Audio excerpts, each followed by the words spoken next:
Hello viewers, অচিন্তদার free coaching চ্যানেলে তোমাদের সকলকে স্বাগত জানাই। আজকের এই ভিডিওটিতে 2023 সালে কলকাতা বিশ্ববিদ্যালয়ে ইতিহাস honours 5th semester DAC A1 A2 B1 B2 যে প্রশ্নপত্রটি পরীক্ষায় এসেছিল সেই প্রশ্নগুলো নিয়ে সংক্ষেপে আলোচনা করব। তা প্রথমে আমরা ডিএসি B1 এই পেপারটি আলোচনা করব, যেটি চীনের উপরে যে পেপারটি আছে 1840 থেকে 1949, ফুল মার্কস 65। এখানে প্রথমে তোমাদের 5 নম্বরের প্রশ্ন যেগুলো এসছে দেখো। প্রথমে রয়েছে এক দাগে একের কয়ে প্রাক আধুনিক চীনের সামাজিক কাঠামো। ক্ষয়ে আছে দেখো 19 শতকের চীনে বিশেষ সুবিধা আদায়ের প্রতিযোগিতা।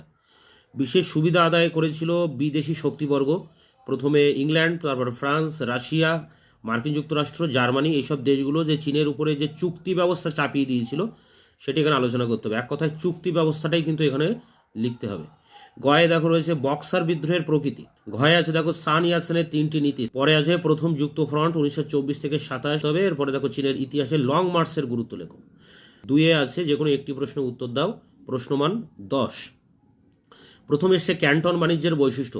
এরপরে ক্ষয়ে আছে দেখো মে 4th আন্দোলনের সাংস্কৃতিক ও রাজনৈতিক গুরুত্ব। 3 দাগে এসছে যে কোনো 2টি প্রশ্নের উত্তর দাও।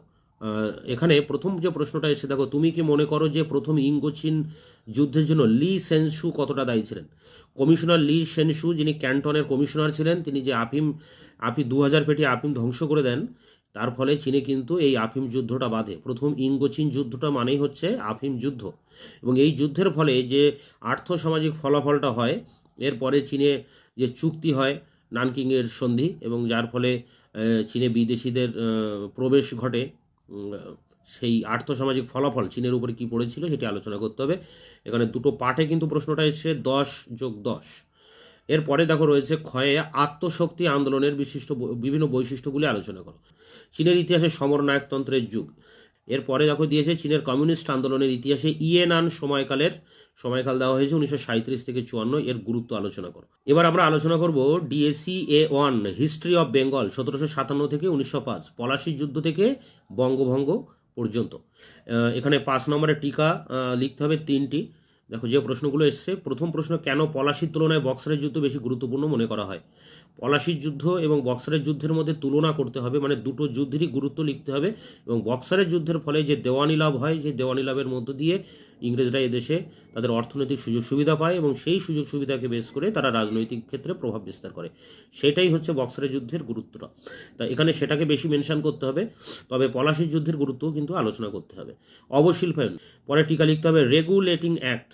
1773 প্রথম রেগুলেটিং অ্যাক্ট হয়, এবং ব্রিটিশ কোম্পানির উপরে একটা নিয়ন্ত্রণ প্রতিষ্ঠা করে ব্রিটিশ পার্লামেন্ট। এরপরে রয়েছে পাশ্চাত্য শিক্ষা বিস্তারে বেসরকারি উদ্যোগগুলি আলোচনা করো। পরেরটা দেখো বাংলায় ওয়াহাবি আন্দোলনে তিতুমিরের ভূমিকা। তারপরের প্রশ্ন, 1905-এর বঙ্গভঙ্গের পিছনে প্রশাসনিক পরিকল্পনা কী ছিল? 10 নম্বরের প্রশ্ন লিখতে হয়েছিল একটি, যেখানে দুটো প্রশ্ন দিয়েছে। প্রথম প্রশ্ন, 19 শতকে বাংলার সমাজ জীবনে নব্যবঙ্গ আন্দোলনের ভূমিকা। বাংলায় সন্ন্যাসী বিদ্রোহের সংক্ষিপ্ত বিবরণ দাও। দেখো 20 নম্বরের প্রশ্ন লিখতে হবে 2টি, এখানে দিয়েছে মোট 4টি প্রশ্ন, এর মধ্যে 2টি লিখতে হবে। কি দিয়েছে? প্রথমে কোম্পানির আমলে কিভাবে বাংলা থেকে সম্পদের বহির্গমন হয়েছিল? পলাশী যুদ্ধের পর ইংরেজরা এদেশ থেকে প্রচুর পরিমাণে অর্থ শোষণ করতে থাকে, যাকে আমরা সম্পদের বহির্গমন বলি বা ড্রেন অফ ওয়েলথ বলি। দাদাভাই নৌরোজি এটা বলেছেন, তাই সেটাকে আলোচনা করতে হবে। এবং ফলাফল ভয়ানক হয়েছিল, এই ফলাফলটা আলোচনা করতে হবে। লর্ড কর্নওয়ালিস কেন চিরস্থায়ী বন্দোবস্ত প্রবর্তন করেন, মানে চিরস্থায়ী বন্দোবস্তের কারণটা এখানে আলোচনা করতে হবে। এবং গ্রামীণ সমাজের উপর কী প্রভাব পড়ছে, বিশেষ করে কৃষকদের উপরে, সেটি আলোচনা করতে হবে। পরে দেখো সমাজ সংস্কার হিসাবে ঈশ্বরচন্দ্র বিদ্যাসাগরের অবদান। নীল বিদ্রোহের কারণ প্রকৃতি, নীল বিদ্রোহ কেন হয় এবং তার প্রকৃতি বৈশিষ্ট্য আলোচনা করতে হবে। তোমরা অনেকেই ডিএসসি B2 পেপারটিও সিলেক্ট করো, history of south east Asia, দক্ষিণ পূর্ব এশিয়ার যে ইতিহাস, সেই পেপারটির নিয়ে এবার আলোচনা করব। এখানে 5 নম্বরের প্রশ্ন 3টি লিখতে হয়েছে, তার জন্য যে প্রশ্নগুলো 6টি দিয়েছে সেই 6টি প্রশ্ন দেখো। ঔপনিবেশিক দক্ষিণ পূর্ব এশিয়ার নগরায়ণ প্রক্রিয়া বর্ণনা করো। খ, দক্ষিণ পূর্ব এশিয়ার ধর্মীয় সংস্কৃতির বৈশিষ্ট্য কী ছিল? গ, আধুনিক মালয়ের বিকাশে টিন শিল্পের ভূমিকা ব্যাখ্যা করো। ঘ, কিভাবে ঔপনিবেশিক শাসন বার্মার কৃষি অর্থনীতিকে প্রভাবিত করেছিল? উমা, থাইল্যান্ডের ইতিহাসে বোরিং চুক্তির গুরুত্ব কী ছিল? বোরিং প্রণালী, তাকে ঘিরে থাইল্যান্ডের যে চুক্তি হয়। ঘ, উমা হয়েছে চ, ইন্দো চীনে ফরাসি খ্রিস্ট ধর্ম প্রচারকদের আগমনের কি প্রভাব পড়েছিল? তো এই ছিল টিকা প্রশ্ন। এখান থেকে তোমাদের 3টি অ্যান্সার করতে হয়েছে। এর পরের প্রশ্ন দেখো, 2 দাগে যেটা এসছে 10 নম্বরের একটি প্রশ্ন, তার জন্য 2টি দেওয়া আছে। ইন্দোনেশিয়ার কালচার সিস্টেম আলোচনা করো। আর উমাতে আছে অষ্টাদশ শতকে দক্ষিণ পূর্ব এশিয়ার আর্থসামাজিক পরিস্থিতি বিশ্লেষণ করো।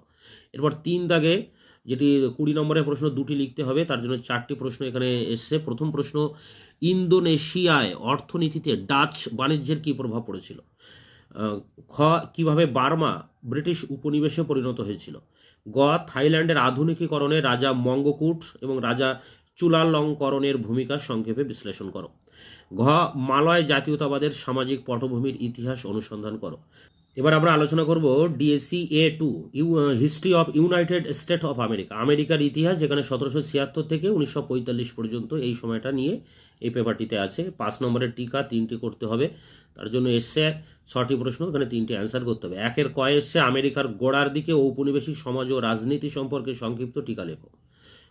খ এসছে স্বাধীনতার ঘোষণাপত্র সম্পর্কে সংক্ষেপে লেখো। গ, আমেরিকার সংবিধানের অর্থনৈতিক ব্যাখ্যা সংক্রান্ত বিয়ার্ডের তত্ত্ব বিশ্লেষণ করো। ঘ এসছে জ্যাকসনবাদ বলতে কি বোঝো। উমাতে এসছে আমেরিকায় শিল্পায়নের বিকাশ কিভাবে ঘটেছিল। চ এসছে ম্যানিফেস্ট ডেস্টিনি বলতে কি বোঝায়। এই ছিল টিকা। এরপরে 10 নম্বরের প্রশ্ন দেখে নাও, দুটো দেওয়া হয়েছে, একটি এখানে অ্যান্সার করতে হবে। যে কোনো একটি প্রশ্নের উত্তর দাও। 10 নম্বর। 2-এর কয়ে এসছে আমেরিকার স্বাধীনতা যুদ্ধকে তুমি কিভাবে চরিত্রায়িত করবে, মানে আমেরিকার স্বাধীনতা যুদ্ধের চরিত্র বৈশিষ্ট্য লিখতে হবে। 2-এর খ, দাস প্রথা বিরোধী আন্দোলনের বিকাশ অনুসন্ধান করো। তারপর যে 3 দাগে যে প্রশ্ন এসছে 2টি প্রশ্ন লিখতে হবে, তার জন্য 4টি প্রশ্ন এখানে দেওয়া হয়েছে, 20 নম্বরের 2টি, মানে এখানে 40 নম্বরের অ্যান্সার করতে হয়েছে। 3-এর ক, আমেরিকার সংবিধান রচনার গতি প্রকৃতি আলোচনা করো। 3-এর খ, আমেরিকার গণতন্ত্রে কৃষ্ণাঙ্গ এবং নারীদের অবস্থা বিশ্লেষণ করো।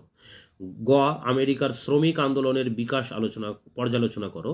3-এর ঘ, আমেরিকার গৃহযুদ্ধের ঐতিহাসিক ব্যাখ্যাসমূহ বিশ্লেষণ করো।